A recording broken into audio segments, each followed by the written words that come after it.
Hallo ihr Lieben und herzlich willkommen zu meinem Kanal Ehrlich Handmade. Heute häkeln wir zusammen eine Bauchtasche, die einmal so aussieht und sehr einfach zu häkeln ist. So sieht die Tasche auch von innen aus.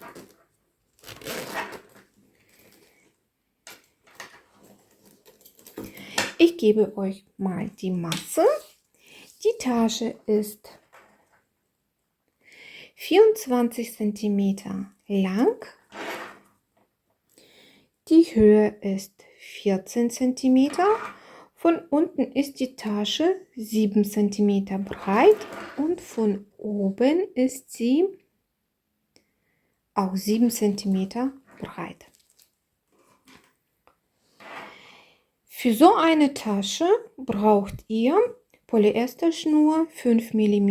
Ich habe eine Rolle davon gehabt. Das ist alles, was geblieben ist.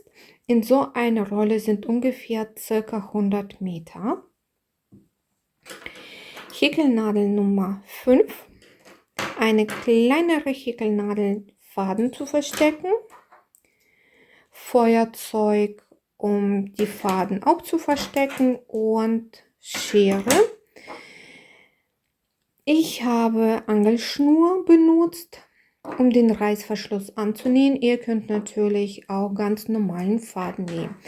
Dann einen passenden von der Farbe her Reißverschluss, 2 Karabiner und einen Gitarrencord. Auf dieser Stelle wünsche ich euch dann viel Spaß beim Nachhäkeln. Wir häkeln jetzt einen Kreis und dieser Kreis beginnt mit Amigurumi-Ring und in diesen Ring häkeln wir 6 feste Maschen. 1, 2, 3,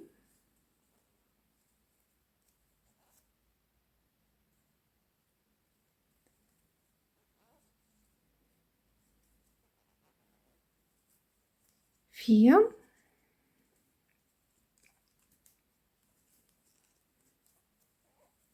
5 und die 6.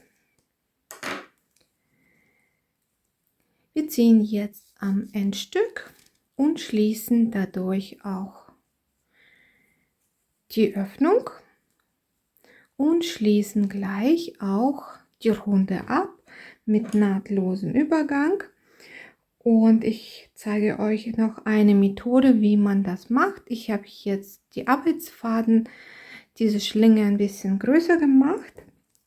Hier ist die erste querliegende Masche. Unter diesen beiden Schlingen gehe ich mit der Häkelnadel durch, nehme diese Schlinge und ziehe dann auf die Rückseite.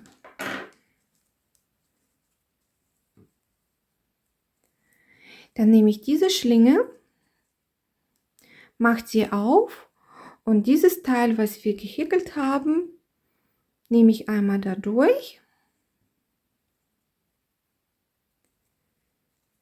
So, das Endstück kann jetzt weg. Hier ist jetzt Arbeitsfaden mittendrin und an diesen Arbeitsfaden werden wir ziehen. Ich ziehe so lange am Arbeitsfaden, dass diese Schlinge kleiner wird und sich hier und unter diesen beiden Schlingen versteckt, so wie jetzt. Dann halte ich mit den Fingern die Stelle einmal fest und ziehe wieder an Arbeitsfaden, um diese Schlinge festzuziehen.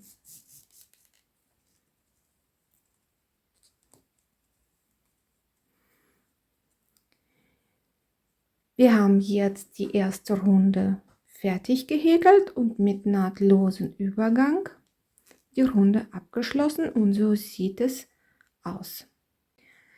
Runde Nummer 2.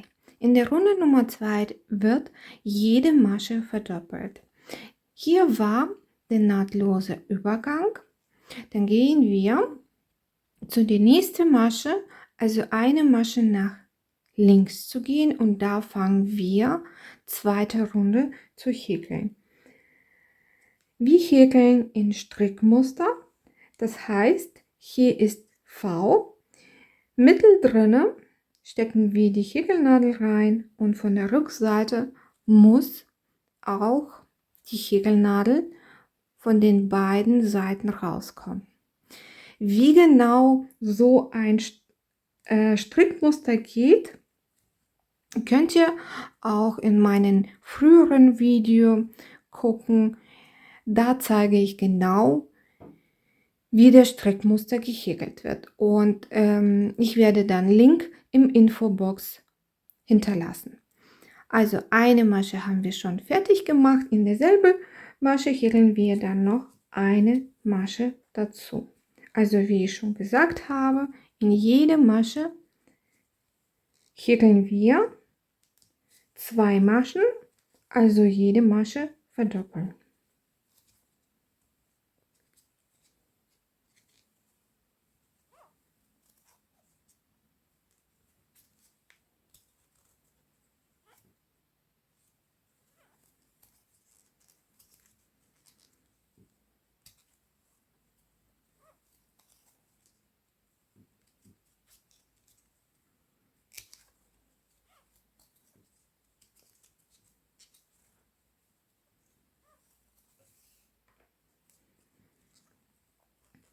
Die 5. Masche wird verdoppelt.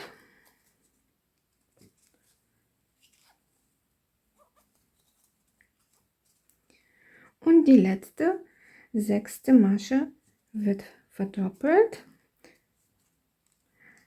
Also auf der Rückseite auch darauf achten, dass die Häkelnadel in der Mitte auch rauskommt.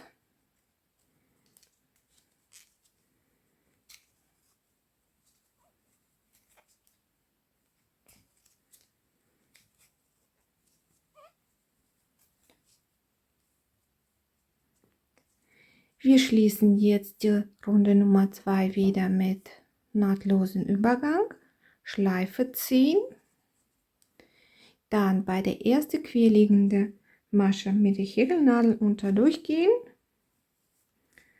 und Faden auf die Rückseite ziehen.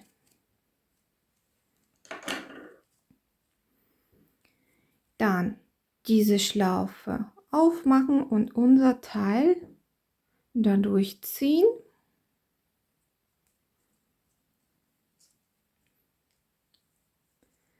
Und Arbeitsfaden ziehen, dass diese Schlinge sich verkleinert.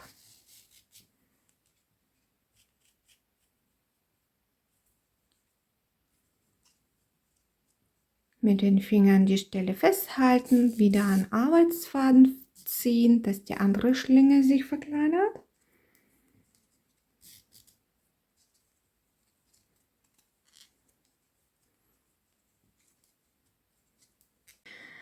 Runde Nummer 3. Wir schließen immer mit nahtlosen Übergang die Runde ab und die Runde beginnen wir immer eine Masche weiter von der Stelle, wo der nahtlose Übergang war. Also immer eine Masche weiter anfangen und nicht da, wo wir nahtlosen Übergang gemacht haben. Wir beginnen jetzt mit der Runde 3 und ich möchte noch was dazu sagen. Jede Runde beginnt immer gleich. Das heißt, da wo der nahtlose Übergang war, wir gehen eine Masche weiter und von da beginnt unsere Runde. Das ist in jede Runde. Also in der Runde Nummer 3 wird jede zweite Masche verdoppelt. Wir häkeln zuerst eine Masche und die nächste Masche wird verdoppelt.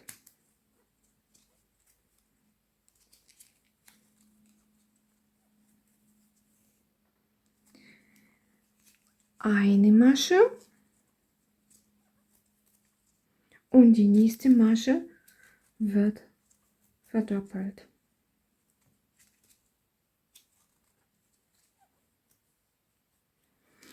und nochmal eine Masche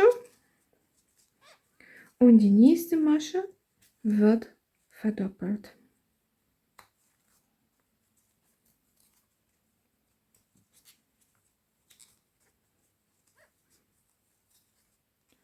Und so machen wir bis Ende dieser Runde. Die Runde Nummer 3 habe ich beendet und wir schließen die mit nahtlosen Übergang.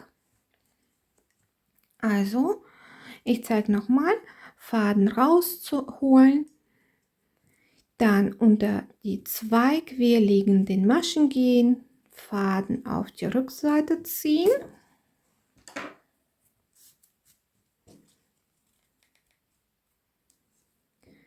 Durch diese Schlinge unser Teil ziehen und an Arbeitsfaden ziehen, dass diese Schlinge sich verkleinert. Mit den Fingern die Stelle festhalten und wieder am Arbeitsfaden ziehen, dass die andere Schlinge sich kleiner macht. Die dritte Runde ist jetzt beendet und auf dieser Stelle möchte ich das Endstück hier verstecken. Ich ziehe noch an den Endstück und diese Öffnung noch verkleinern. Dann nehme ich meine kleinere Häkelnadel und unter den Schlingen verstecke ich den Faden.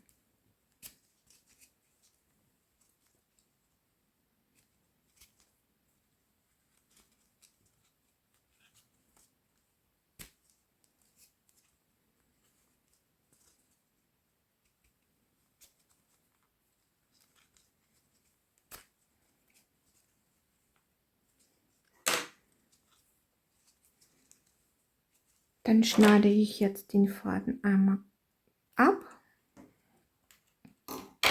anbrennen lassen und dann auf der Rückseite unter diesen Schlingen verstecken.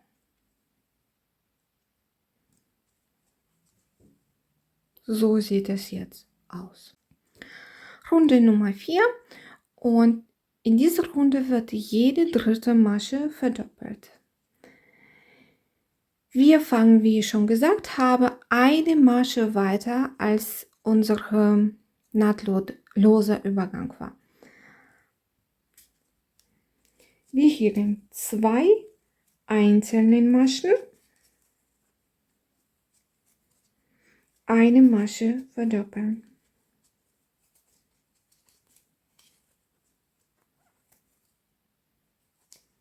Zwei einzelnen Maschen,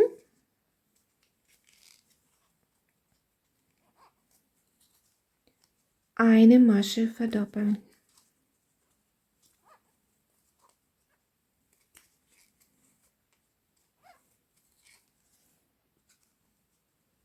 Zwei einzelne Maschen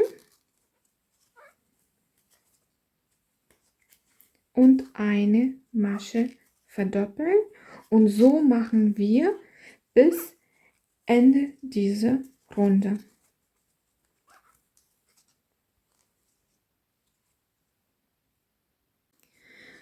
Runde Nummer 4 ist jetzt auch beendet. Wir schließen die mit nahtlosen Übergang.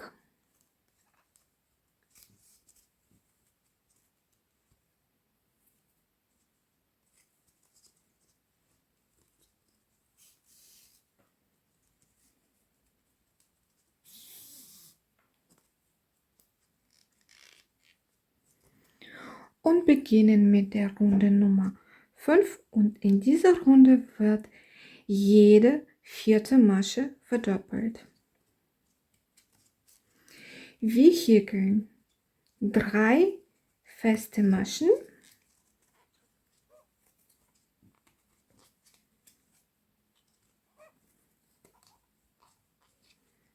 und die nächste Masche wird verdoppelt.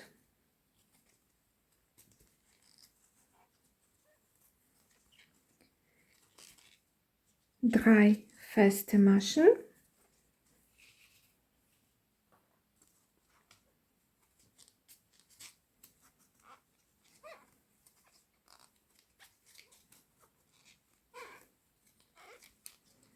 und die nächste Masche wird verdoppelt.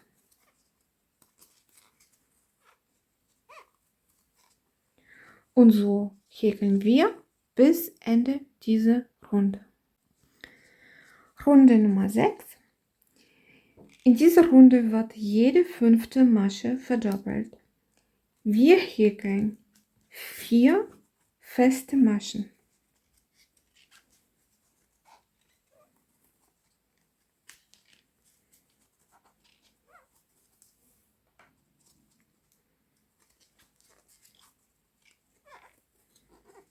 Die nächste Masche wird verdoppelt.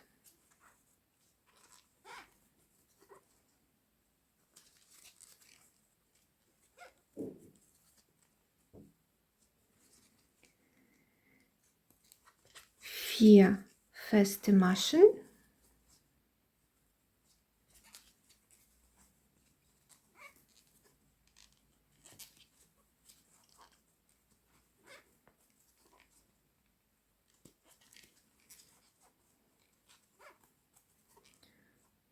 Und eine Masche verdoppeln.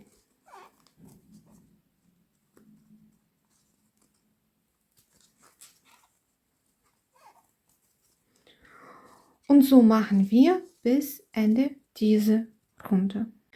Runde Nummer 7.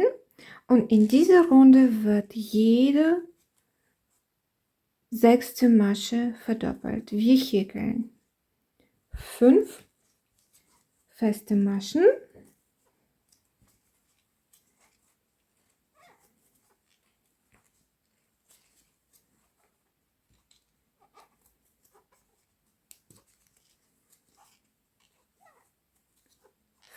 Und die 6. Masche wird verdoppelt.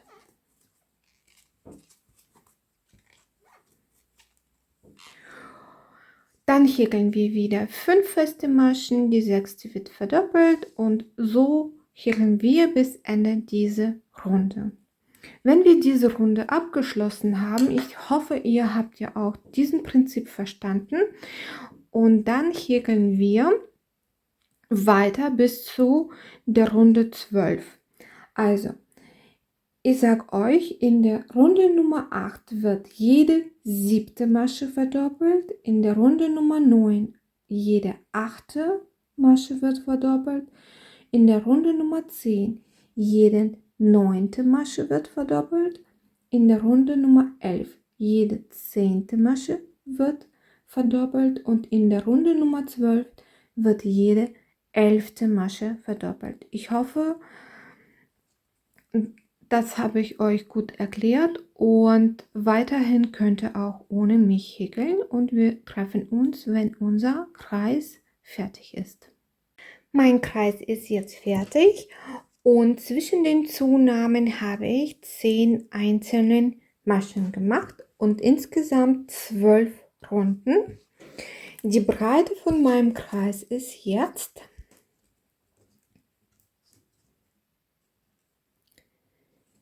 23 cm und ich schließe jetzt auch diese Runde mit nahtlosem Übergang, und zwar ich schneide jetzt Faden jetzt ab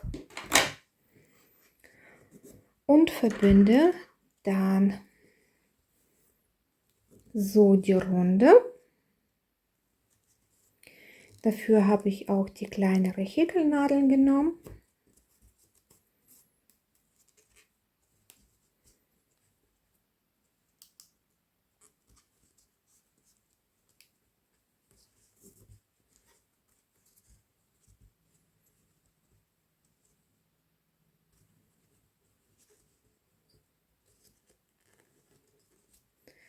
Ich werde dann jetzt auch weiter hier den Faden verstecken und abschneiden.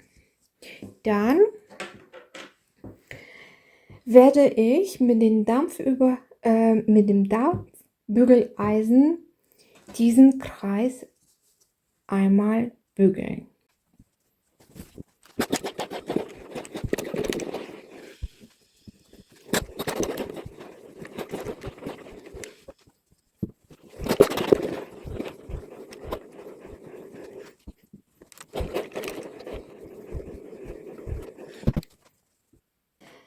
Mein Kreis ist jetzt soweit fertig. Jetzt fange ich Vorderteil zu häkeln. Ich habe hier schon Maschenmarkierer aufgestellt, dass ungefähr ich weiß, wo die Klappe sein wird. Also da, wo der Vorderteil angenäht wird, weil das muss ein bisschen weiter nach vorne gehen und ich habe, wenn ihr genau wissen wollt, zwischen den Maschenmarkierer 28 feste Maschen, also markiert und die feste Maschen gehäkelt, also zwischen den beiden Markierer 28 feste Maschen. Dann habe ich Luftmaschen gemacht. Hier sind bei mir für mein Muster, den ich brauche, 29 Luftmaschen. Und zwar, wenn es bei euch der Kreis ein bisschen größer ist als meiner, wichtig ist, dass man ungerade Zahl für den Muster nimmt und von der Breite hier 2 Maschen bis zu 3 Maschen länger ist. Ich fange jetzt Vorderteil zu häkeln. Wie ich schon gesagt habe, ich habe 29 Luftmaschen gemacht. Und wir beginnen mit dem Muster gleich an. Also jede Reihe wiederholt sich der Muster. Wir häkeln erst einen Umschlag, eine Masche auslassen, in die nächste Masche häkeln wir einen halben Stäbchen. Dann in die nächste Masche eine Kettmasche. In die nächste Masche halber Stäbchen. In die nächste Masche eine Kettmasche.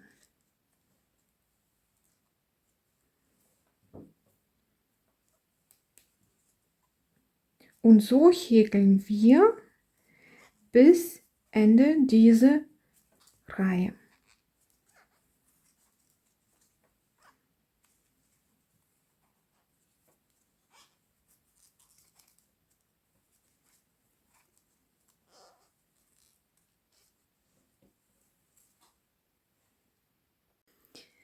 Ich bin fast am Ende der Reihe angekommen. Mache noch halber Stäbchen und in die letzte Luftmasche mache ich dann eine Kettmasche. Am Ende der Reihe wird immer eine Luftmasche gemacht. Arbeit drehen und wir fangen wieder mit halben Stäbchen an. Also eine Masche auslassen und bei der zweiten Masche anfangen. Halber Stäbchen, eine Kettmasche. Halber Stäbchen und die Kettmasche. Und so machen wir auch diese Reihe bis zu Ende.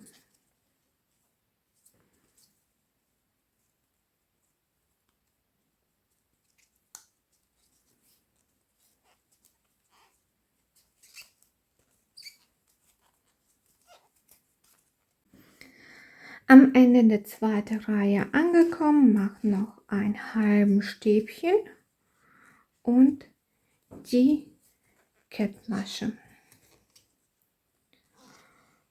Luftmasche, die Arbeit drehen und beginnen mit der nächsten Reihe an. Eine Masche auslassen, bei der nächsten Masche anfangen, wieder halber Stäbchen und die Kettmasche. Halber Stäbchen, Kettmasche. Und so machen wir in die gewünschte Breite.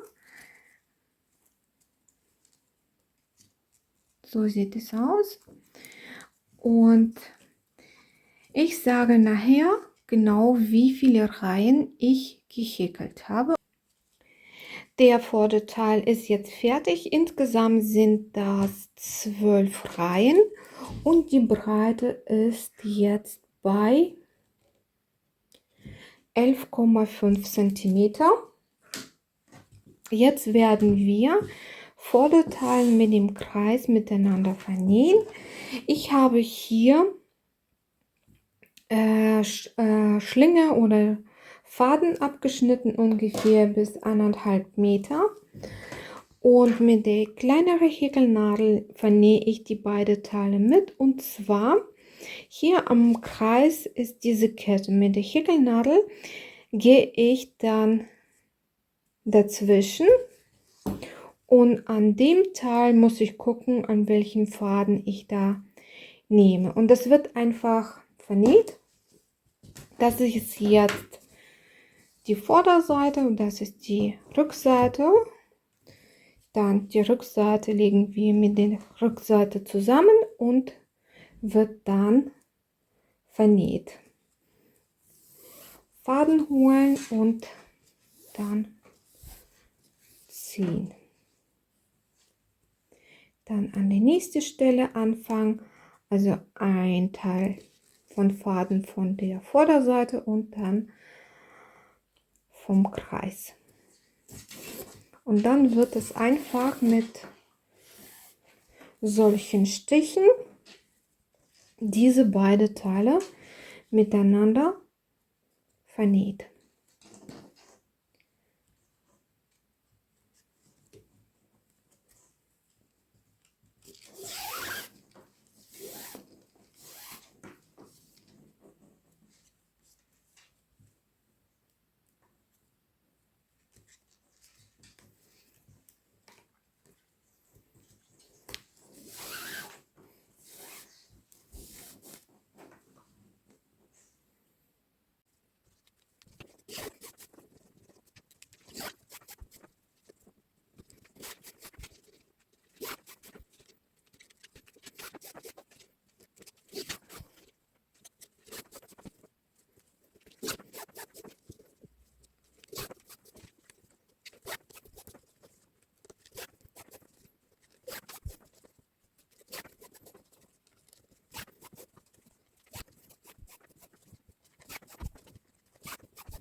Ich habe jetzt beide Seiten miteinander vernäht und es sieht so aus. Habe hier befestigt ein Stück abgeschnitten und hier auf der Rückseite schon versteckt. Uns fehlt jetzt noch der Reißverschluss und dann ist die Bauchtasche fertig.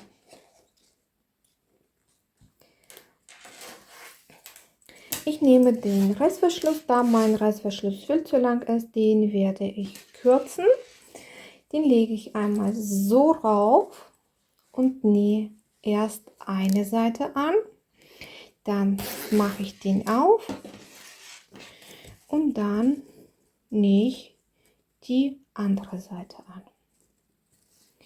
Ich denke mal, alle können es machen und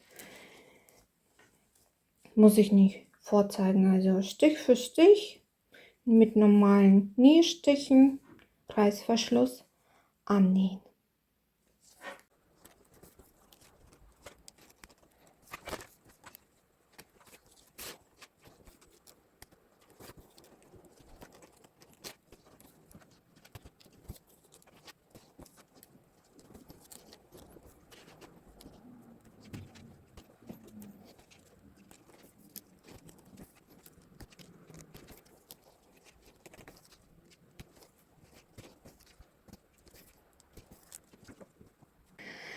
Meine Bauchtasche ist jetzt komplett fertig. Ich habe Reißverschluss angenäht, Karabiner dran gemacht und Gitarrengurt ist auch schon dran.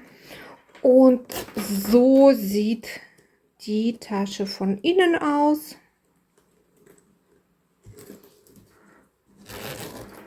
An den Reißverschluss habe ich ja noch so einen kleinen Anhänger dran gemacht.